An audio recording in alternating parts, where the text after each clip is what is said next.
Hello everybody, my name is Marcus and I'm a fibre artist from Scotland, and I'm going to take some time today and talk through what I've been working on over the past few months.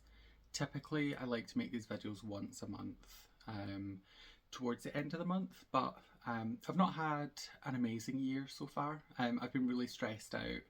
There's been a lot going on. I won't go into full detail here. I'll explain a little bit more towards the end of the video. And if you're just here for the crafty content, I won't bore you with the details. But yeah, let's get started.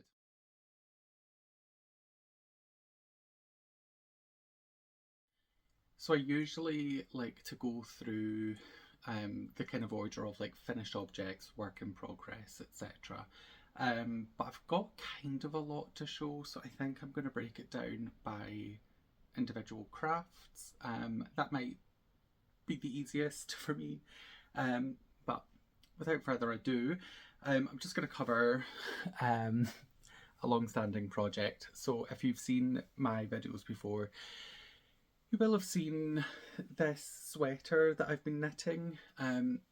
I first started this in June 2024. It is now April 2025, so it's been like 10 months. I can't do maths, but it's been like 10 months, I think, since I started this. It's still not finished. It really should be finished.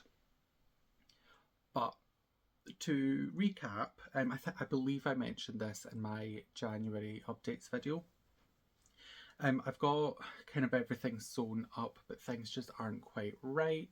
Like the shoulder seams are not meeting up. Like the seam is here on the back, and it means that when I go to sew everything else up, it's not going to marry up. It's maybe a little bit too tight as well. It's not been washed or blocked. That will probably be an element. But I think it's quite clear that I've made some mistakes, which is of no surprise. Yeah, I'm still invested in this project. I still want it, but I just have not had the brain space to figure it out. I do have a few options that I can fix it. I'm not going to rip back completely. If it is too short, I'm gonna be unpicking the side seams anyway. If it's too narrow, if I need it a little bit wider, I think I'm just going to knit panels on each side, and it's colour blocked anyway, so I think that will actually look quite deliberate, not as a restorative measure. But no real update on that. Not had the brain space to try and unpick, not even literally unpick, but just try and figure out what I've done wrong. Taking the sizing aspect apart, the seams, I've messed the top up somewhere. I don't know what I've messed up exactly, and I don't have the brain space to try and figure that out. I'm hoping I'll be able to kind of give this my full attention soon, but it hasn't happened yet. So yeah, no real update on that one. Just wanted to address it. I haven't forgotten about it. I just haven't dealt with it. But another kind of work in progress. I can't really call that a work in progress because no progress has been made. But if you remember, so for October last year, I had a new Halloween colourway in my own hand-dyed self-striping yarn, which was based off of Beetlejuice. I had, last time I showed this off, I don't even know if I'd done the heel or I'd maybe just finished the heel, I don't remember. I totally lost my sock knitting mojo for a long time.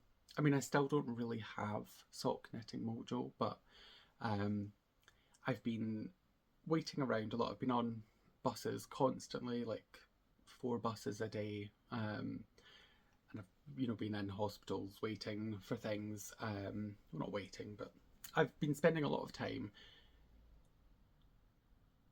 doing stuff that keeping my hands busy is a good thing. So I finally got this finished off, and I just done this the way I typically make socks. So that's using a 2.25mm ChowGoo circular needles in the magic loop style. It's cuff down, and I believe I use 64 stitches to cast on, which gives a nice, I don't want to say tight fitting sock, but it's a sock that fits and it stays up. But it is a bit tight around the heel, so I don't think you'll actually be able to see it. But before I do the heel, you can kind of see it here, I do some increases. So I increase 6 stitches over 6 rounds. I then knit a couple rounds, and then I start the heel, and then once finished the heel I knit a couple rounds, and then I decrease 6 stitches over 6 rows or rounds. Yeah, so I finished that one off. That actually kind of flew off once I picked it back up again because it had laid dormant for a few months. And then I did cast on the second one. I typically do my socks 2 at a time, but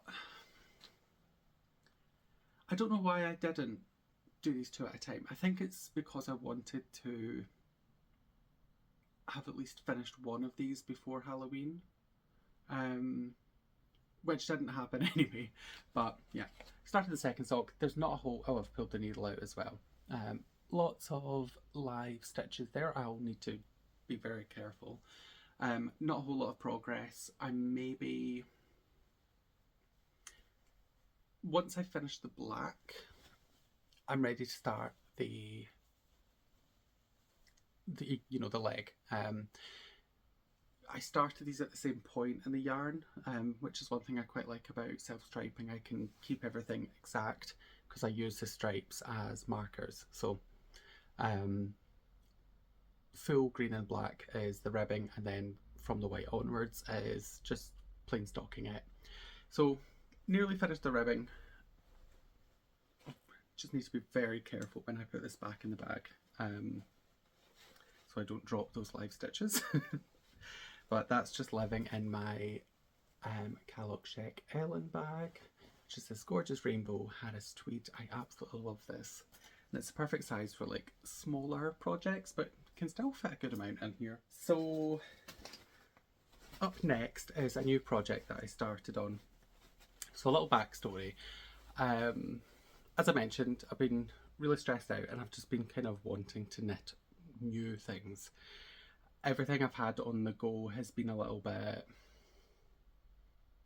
I've just not been excited by it, and I've just wanted that little dopamine kick of a new cast on, something fresh and exciting. So I was kind of trolling the internet and Ravelry and Instagram, just looking for something fun and silly to cast on. And I was looking at the emotional support chicken pattern that literally everyone and their grandmother has knit. And I started kind of, I was looking at the yarn required for it, and then I was trying to think of what yarn I've got that I could use to make one with, and I kind of just got,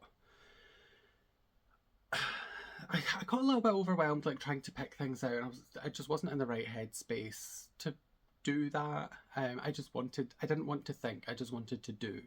So I kind of gave up on that. But then my friend Gemma, who has a YouTube channel, Gemma Mills, me and her managed to meet up. She was up in Scotland, so I managed to meet her husband, her father, and her lovely son. And she had a little present for me in this screaming pink tote bag. It's from the Tits Out Collective time period. But, and she gave me this wonderful kit that she had. Let me just find the pattern page. Oh, it's all crumpled. The dog was sleeping on this bag. So she gave me this wonderful kit for the Fancy Hen pattern by Ella Austin, which is this gorgeous colourwork chicken, and it's just the cutest, silliest little thing. As soon as I seen it, I just went, this is brilliant. This is absolutely brilliant. So here I am. I've just finished the kind of flower motif in the colourwork, and then I have another row of these kind of little wheels. And then that's kind of the body done. Then I think I just need to knit the tail and then knit the neck and the head. But yeah, I'm really making good progress with this. And as I said, I didn't want to have to, you know, think about yarn choices. Didn't want to put any effort in really other than just the fun bit. And then lo and behold, this appeared. So this really has actually turned into my emotional support chicken. I don't think it was intended to be that, but this really arrived when I really needed it. But the kit actually comes with some sheep fleece to stuff it with, which is pretty cool. And it smells gloriously sheepy. Really lovely. When I do finish this, I am going to have to keep this away from the dog because that sheepy smell is like, I don't know, something really addictive. Diet Coke. It's like, yeah, she will be all over this if I let her anywhere near it. So I need to really try my hardest to make sure that she doesn't get anywhere near it. But so the yarn it comes with is BC Garn Loch Lomond, which is 100% wool, and this is not focusing. There we go. BC Garn Loch Lomond, and it's 100% organic wool. And I've got to say, it's absolutely stunning. This like navy and grey, that is just the perfect colours for me. My whole house is navy and grey. Well, not my whole house, but that's kind of dominant colours, and my home is blues and greys. Kind of boring, but I like what I like. But the yarn itself is really soft. Like, considering it's just 100% wool, like it's not like a specific breed of wool that you would maybe expect softness. But it is really lovely, and they're both tweedy. So in this navy colour, you can see the colourful neps. You've got reds and blues, and there is some greys and some blacks, I believe, as well. Whereas the grey colour, it is tweedy, but the neps are, you don't notice them as much because they're neutral. So they're like white and like dark grey and neps. So they're still there, but they don't really sing as loudly as this one does. But yeah, my unintentional emotional support chicken.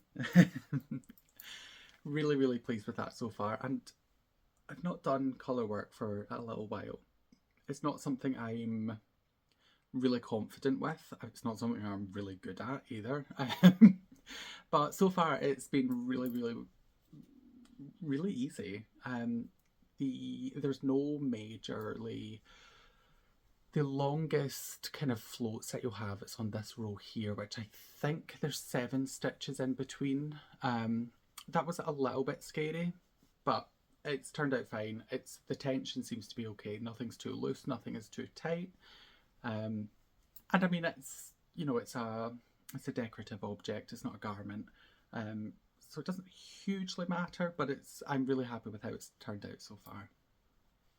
I think once I've finished, once I've done the body and the tail, I think there is another one of these wheel motifs on the neck. And then after that, I think it's pretty much just sewing a beak on, doing the little, I don't know what that's called on a chicken, the little crown, that little thing, and sewing on the eyes. And then I think I'm good to go. But yeah, my unintentional emotional support chicken, also known as Fancy Hen Pattern by Ella Austin.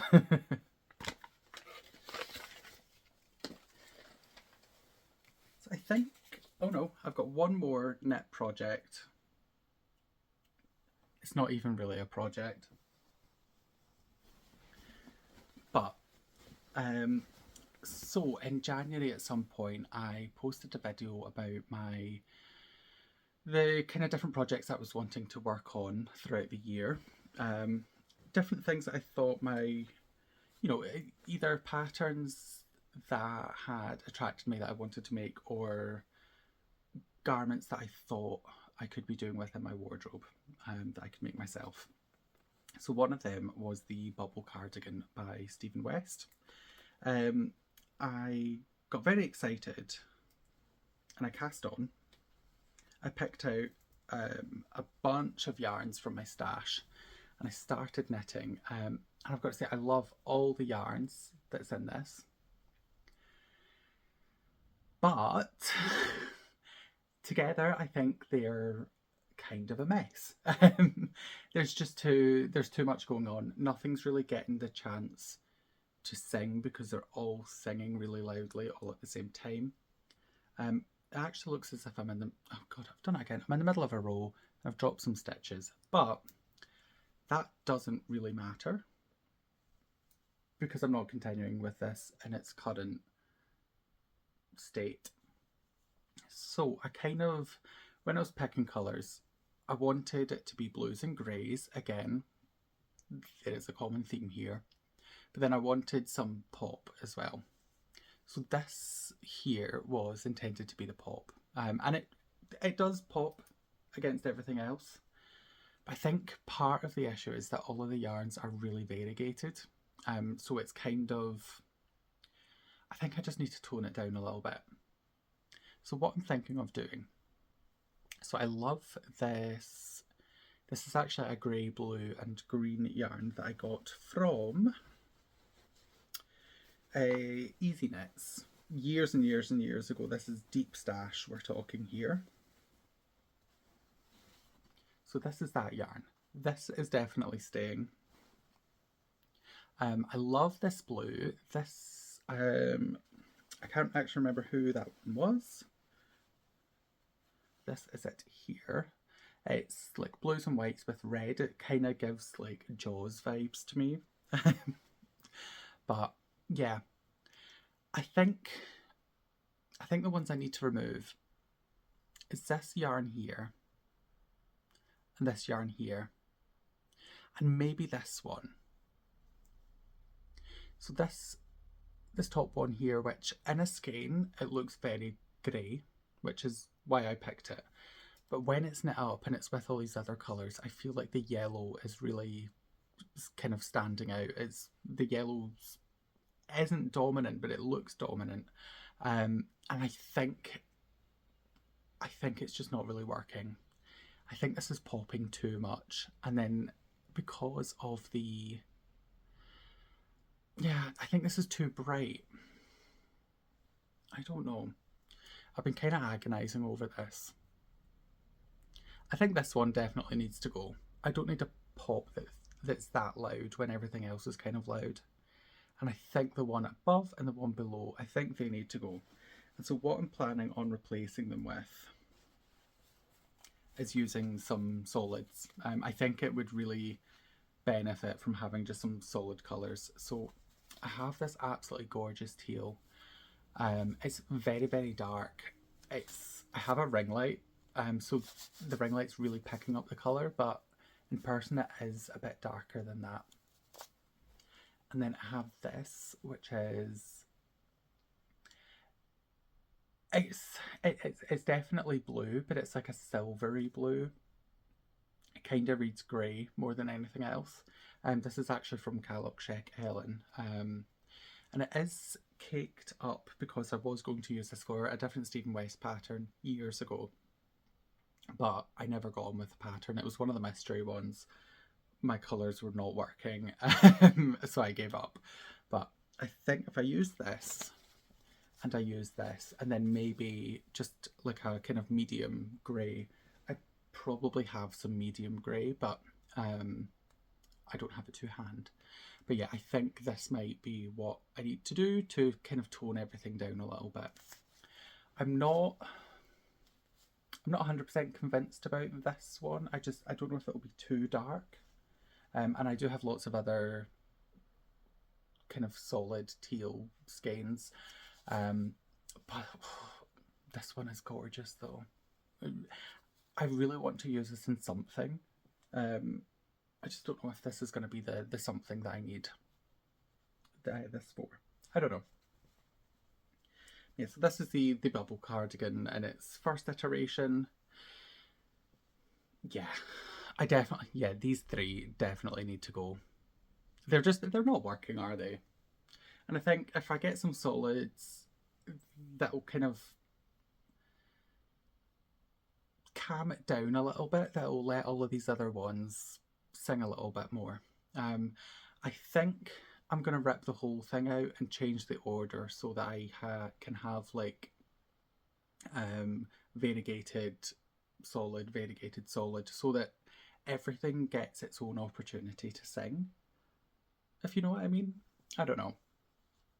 Let me know what you think. I think these three are my problem colours, but if you see something glaringly obvious, please let me know. I'm open to suggestions because I was really enjoying working on it. The bubbles were I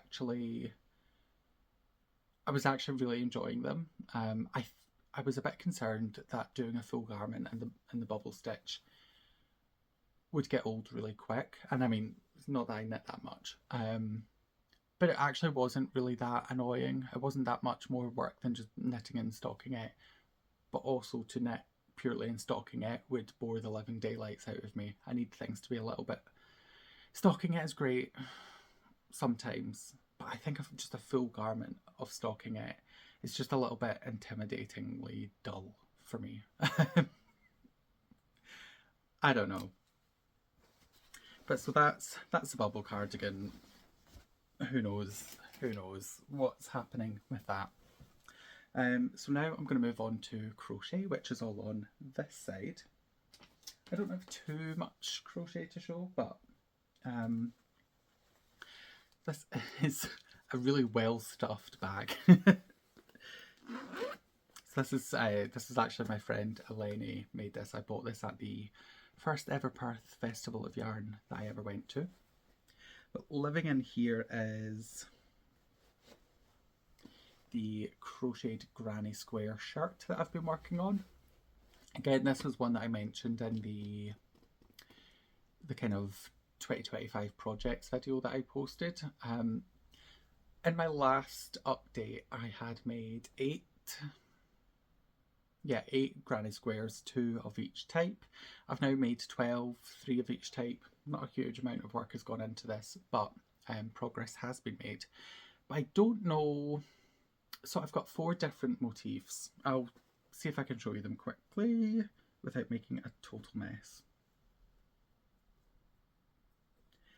I've got 4 different motifs. So I have kind of 2 rows of each colour starting with black, 1 row of each colour starting with black, 2 rows of each colour starting with white, and 1 row of each colour starting with white. So I've got the 4. Oh, I've lost them. So I've got these 4 different but similar motifs. I don't know whether to add another 2 different types of motif. Just because the shirt, I'm probably going to need about 6 squares in length to go up the front and the back. So I could get away with 4, but I don't know if having 6 might be more interesting. Because otherwise I will need to repeat them as I go up the front and the back. Whereas if I had 6, I could have each one different. I don't know. I don't think I can go wrong either way. I think if I just stick to the 4, I think it'll be fine. I think if I'd done 6, it would be fine. But I don't know. I haven't really made my mind up about that. So I've just been I've been picking one up. They don't take that long to make. I can definitely make one in an evening. And all of them have the black border so that black becomes the dominant colour. Yeah. I'm still excited about this, and the weather is starting to get a little bit warmer here. Even here in the frozen north of, well, I'm not in the north of Scotland, but But yeah, even here in Scotland it is starting to warm up a bit, and I'm starting to think about these kind of lighter garments. Not that the heat ever really lasts that long here, but it's nice to wear them when you can. But so my last, I think this is my last crochet project, is the northeasterly crochet blanket that I've been working on. Oh dear. There we go. I have made some good progress on this. I'm actually in the middle of a colour that I've just tangled all around. Sorry. Yeah, you can tell it's been a while since I've been recording videos, but yeah, this is coming along nicely. So the last time, oh my god, no. So the last time I recorded, I was right here, working on the final colour of this round, which was some of the scrap advent that Eva, the director of the Scottish Yarn Festival, sent me. This was the first row, and then I've done a whole other row. This wasn't an Eva's advent, this was some stash I had. Yeah, so these 2 rows were from Eva, and then I've went back to some of my own yarn. But so I've done 2 rows, and considering, well, almost 2 rows because the grey's just here. But considering this is about 6 foot in length, that's quite a lot of stitching, and it's all single crochets. I don't know if you can see. Yeah, that's a bit better in that yarn. It's all single crochet, so that's a lot of work has gone into this. And again, I find these, you know, blanket projects are really good for a kind of stressed out mind, having something just really, really easy, something fun, tactile, no thought. But so I'll show you those 3 rows. 2 rows? Yeah, 2 rows.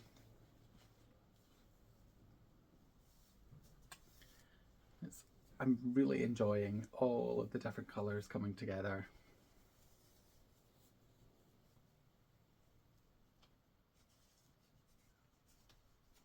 And this is some of my yarn here actually. It's self-striping. It's my classic Pride colour, but because I'm holding everything double, so this is DK weight, but if I'm using 4-ply, which the majority of what's in this is 4-ply, I'm just holding it double. So I'm getting some really, really fun, interesting colour combinations. But yeah, as I said, I'm working on one last colour block.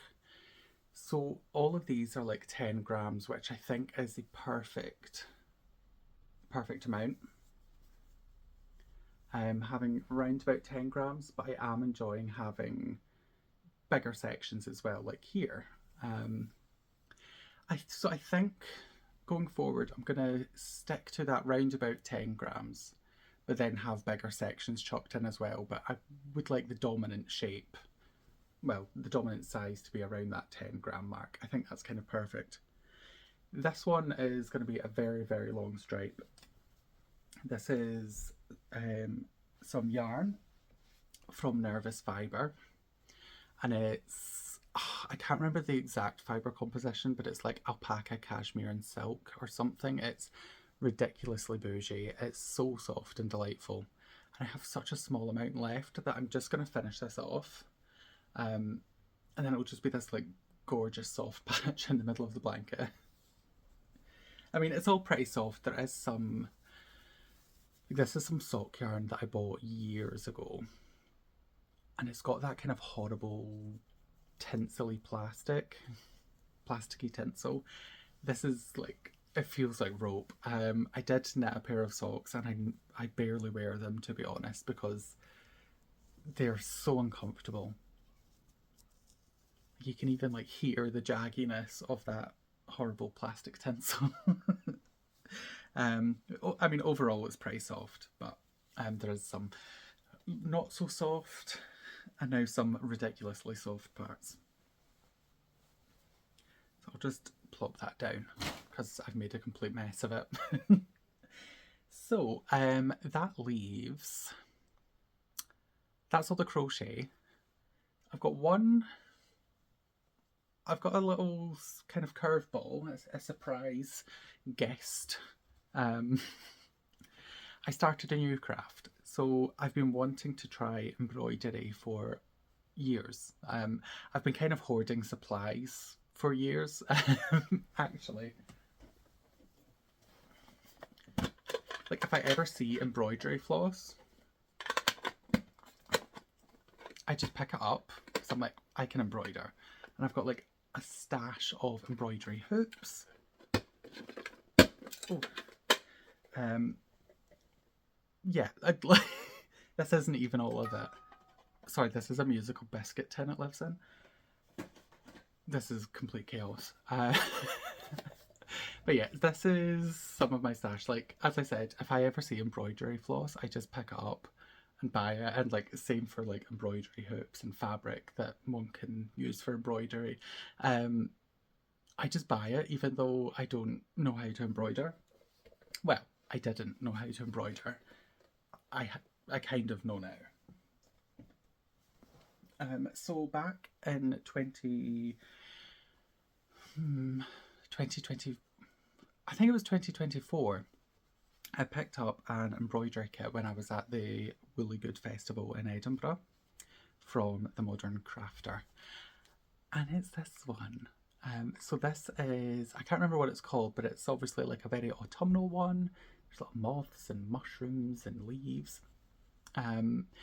For a first attempt, I'm really pleased with this as a first attempt. Is it perfect? No. Like, the stitching is a little bit sloppy in some places, but overall, I'm really happy with it.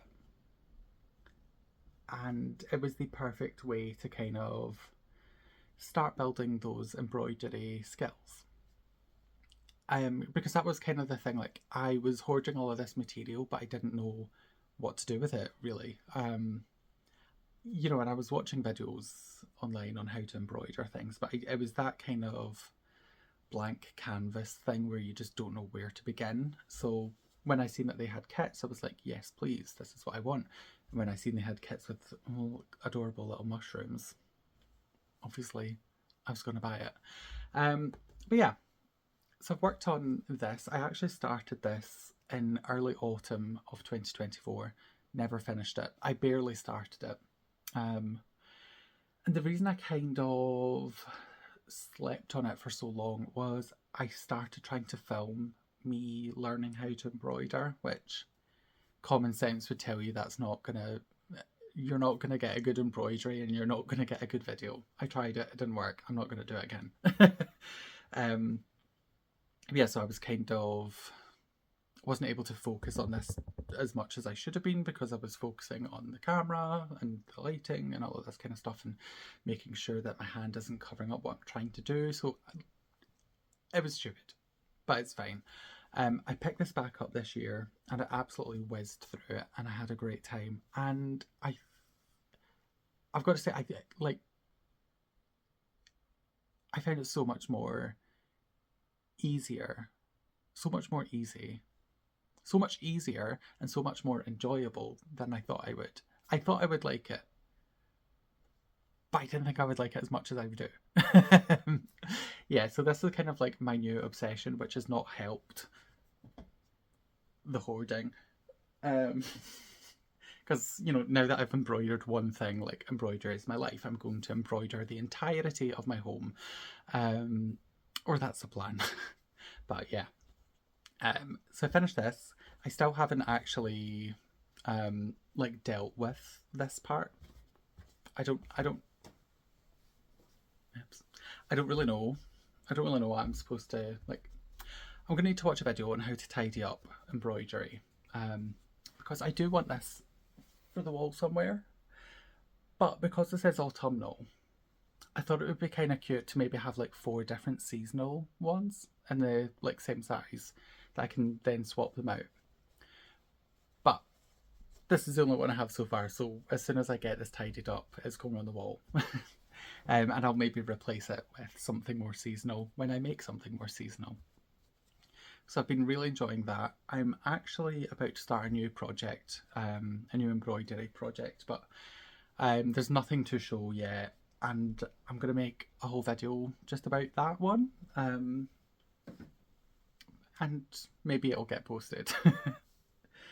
So that's the last project I have to show you here in this section of the video. I'm now going to show you what I've been weaving. So this is my current project on my loom. This is destined to be a rug for my studio at some point. I'm using it's some yarn I've had in stash for a long time. It's all the Icelandic Lopi. I had dreams of making something with it, but those dreams never came through, and I'm just, yeah. I needed a rug. I had yarn that I didn't want anymore, so I'm putting it to good use. So I'm actually trying out double weave for the first time, and what that means is it's actually double layered. So it's open on this side, but then it's joined at the other. So this will create one kind of piece of fabric that is double the width, which is perfect for the rug. So I'm not weaving the full width of the loom just because the space that I need this for would be wouldn't be wide enough to accommodate a rug that size. That being said, this is going to shrink a little bit, and I'll factor that into my plans. But yeah, the double weave. So typically when I'm weaving, I would only have one heddle, whereas for double weave, I'm using two heddles, a pickup stick, which I can demonstrate. So that creates another shed. And then there's also another pickup stick, which is actually a big wooden dowel that I use for warping the loom typically. But yeah, the actual process of weaving this style is completely brand new to me. I've never used two heddles. I've never used pickup sticks at all. But it's actually fine. It's a really easy pattern that you need to... It's a 4-step repeat, really easy to remember. Setting up was a challenge, but I managed and it's going well. So yeah, that's my soon-to-be rug. I'm coming very, very close towards the end. I could probably get this finished off this afternoon if I wanted to, but I probably won't just because I've got a couple other things planned. So that's all the crafty pieces that I have to share with you this time round. So I thought I would just do a little life update segment, just sharing what's been going on with me the past few months and why I've not been able to make videos. So if you're not interested in that, if you just want to hear about the crafty bits, that's absolutely fine. Feel free to close the video. All of this is optional. But yeah, this whole year has been a bit of a struggle for me. I think it's been pretty rough for a while. Not just this year, but this year especially. So some of you know that I've been a carer for my grandmother for the past few years. She's had Alzheimer's dementia. I can't remember when she got her official diagnosis, but it took us a while to get that diagnosis for what we all were pretty confident of anyway. Yeah, she lived alone, which meant that I would go and visit her as much as I could, you know, several times a week, to kind of help her do things around the house, you know, cooking for her, making sure she was eating, making sure she was taking her medication. It was all very time consuming, but it was time that I was more than happy to give her because she would have given me the time when she was in a state to do that. But yeah, so at the end of last year, in December, she went into hospital. And when she was in hospital, we found out that she had a brain tumour alongside the Alzheimer's dementia. So she stayed in hospital. Well, she moved. She was in one hospital and then got moved to another one, which was an absolute blessing when she got moved to the second hospital. But yeah, and she stayed there up until last week when she finally passed away. Um, and yeah, I don't really know. The When she was in hospital, I was kind of going up multiple times a week to see her. Obviously, when she was in the house, when she was in her own home, I would be going around and I'd be working the whole time. Hoovering, making her food, feeding her, doing whatever needed to be done. But so when she was in the hospital, I didn't really have anything to do. So it was just kind of because the hospital staff were taking amazing care of her. Um, but yeah, so it was just kind of just talking to her if she kind of was awake. But yeah, it was pretty horrible because it was every day. I was noticing she was getting worse and worse. But yeah, and alongside that, my work, my like day job, has been incredibly stressful. Things have just gotten worse and worse with that thing, um, which I really didn't need with everything else that was going on. But yeah, so I I don't really have much more to say on the matter. It's Yeah, it's happened, and I think I'll just leave it at that. But yeah, so thanks so much for watching, for bearing through. I have a feeling that when I edit this all together, it's going to be pretty rough. I don't know if I'll end up releasing this version of it. I might have to re-record. I feel like this was really chaotic, even for me. But yeah, thanks for watching, and I'll speak to you next time. Bye bye.